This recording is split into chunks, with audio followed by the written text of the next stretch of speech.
isa ta'uuf dhalatte yoo in taane jalqabaan jireenyati jiraattu hiika maalisiif qaba? Yoo uumaan kee si uume akka taatuuf gaggeessaa, jiraachuun siif hin ta'u of gootee gaazexeessa.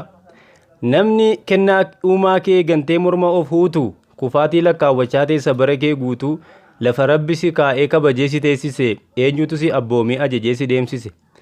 Taphataa kubbaa miillaa akka taatuuf uumamtee yoo gaggeessummaa wahii hoogganiidhaaf muudamte, hojiidhuma xiqqootu guddatee amma arbaa ogummaa kee wal dhiitee didee wal bira darbaa.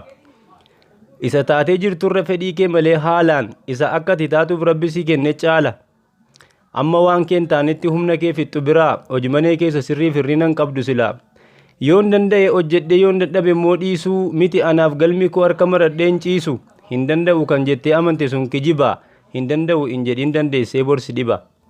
Waan hin taane akka waan taatee hin godhin garaa, waa'ee keetiif sammuu kee hin amansiisin dhara. Yoo nama fayyaa hin qabne taates qaama miidhamaa, sammuu amansiifannaan fuulduratti fiigama. Nama qaamni isaa fayyaa sammuun 4G diimanna, nama qaama miidhamaa sammuun 4GB wayya. Qullubbii facaafattee hin haammattu shunkurtaa, waanuma gabaabaafte sharafattee gurgurtaa. Sammuu ati qabattee dhalatte siif riqicha, sanyiirra facaafatte deebisee siif biqilcha.